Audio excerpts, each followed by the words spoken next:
అదేవిధంగా క్యాంపస్ మీద పోలీసులు అంటే డ్రగ్ ఇన్స్పెక్టర్స్ మరికొంతమంది పోలీసులు కలిసి చేయడం జరిగింది.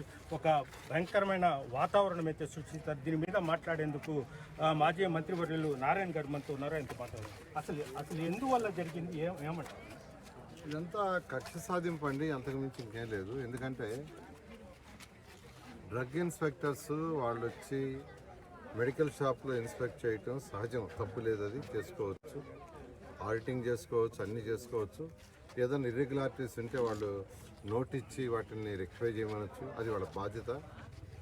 అయితే ఒక 200 మంది పోలీసులు వేసుకొని ఒక 10 వ్యాన్లు, జీపులు, డిఎస్పీలు, సిఐలు, కానిస్టేబుల్స్, మఫ్టీలో కొందరు, డ్రెస్సుల్లో కొందరు వచ్చి medical college, dental college, nursing college, hospital, super speciality hospital, paramedical, తర్వాత వచ్చి జిమ్, పిల్లలు జిమ్ చేసుకునే జిమ్ బిల్డింగ్ అన్ని సోదాలు చేయటం, అక్కడున్న గెస్ట్ హౌస్ సోదాలు చేయటం, ఇది కరెక్ట్ కాదు. ఇదంతా కేవలం కక్ష సాధింపే. కక్ష సాధింపు అయితే ఇంకేం లేదు.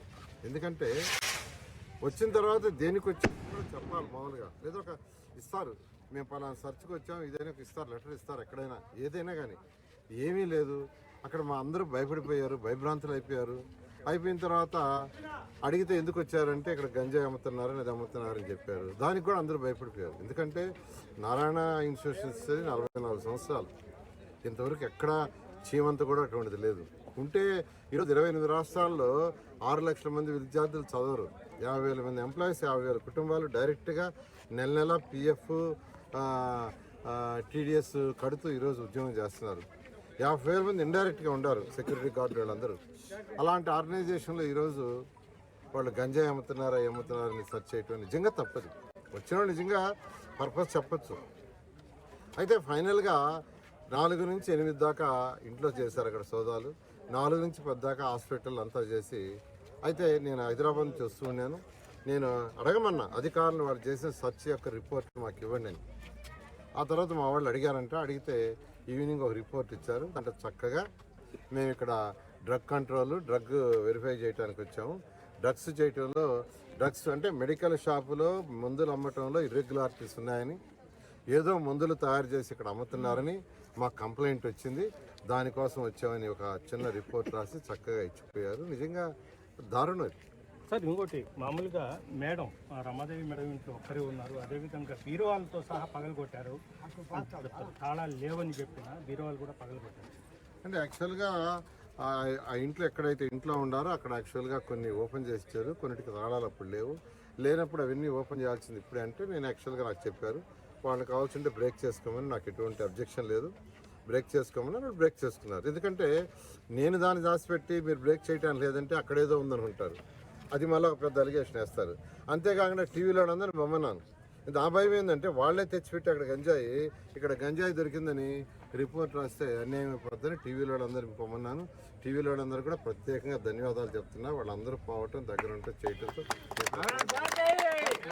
ఫస్ట్ మాత్రం పోలీస్ అధికారులు లోపల చాలా డబ్బు ఉంది, దాచిపెట్టున్నారు, ఎన్నికలకు సంబంధించి డబ్బు, అవినీతి అని ప్రచారం చేశారు. తర్వాత మొత్తం అయిన తర్వాత కేవలం ఔషధ నియంత్రణ అధికారులు మాత్రమని చెప్పారు. అంటే ఇది కక్షపూరితమైన చర్యని భావించుకోవచ్చా? అంతే కదా. ఇప్పుడు వచ్చినప్పుడు గంజాయి అని చెప్పారు, వాళ్ళు వచ్చిన పర్పస్ ఏం పర్పస్ తెలియదు. తర్వాత వచ్చి లాస్ట్లో వచ్చి డ్రగ్స్ రిపోర్ట్ అన్నారు. ఎక్కడన్నా చెప్పండి, ప్రపంచంలో ఎక్కడైనా డ్రగ్ కంట్రోల్ వాళ్ళు ఇన్స్పెక్షన్కి అయినా ఆడిటింగ్ పోయినా ఒక 200 మంది పోలీసులు తీసుకుపోతారా? అది సామాన్య మానవుడు కూడా చెప్తారు. ఇన్ని షాపులు ఉన్నాయి, ప్రతి షాపులో డ్రగ్ ఇన్స్పెక్టర్స్ రెగ్యులర్ చేస్తారు. అది చేయాలా, వాళ్ళు చేయటం సహజం. కానీ ఇది కేవలం ఒక అరాచకం సృష్టించాలా, భయపెట్టాలని ఉద్దేశం చేసింది. నేను భయపడే వ్యక్తిని కాదు. భయపడే వ్యక్తిని అయితే ఫస్ట్ నా మీద కేసు పెట్టినప్పుడే నేను భయపడి ఉండాలా. భయపడే వ్యక్తిని కాదు. ఖచ్చితంగా దీనికి తగ్గట్టుగా ప్రజలే బుద్ధి చెప్తారు. నెల్లూరు దీని మీద లీగల్గా మీరు ఏమైనా ప్రొసీడ్ అయ్యే అవకాశం ఉంది?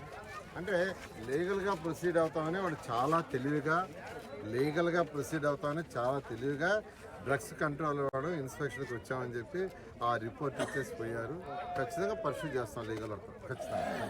ఇది పరిస్థితి. కేవలం కక్షపూరితమైన చర్య ఇది. నా మీద ఒక అక్కసుతో మాత్రం అని కూడా నారాయణ గారు చెప్తున్నారు. నెల్లూరు నుంచి.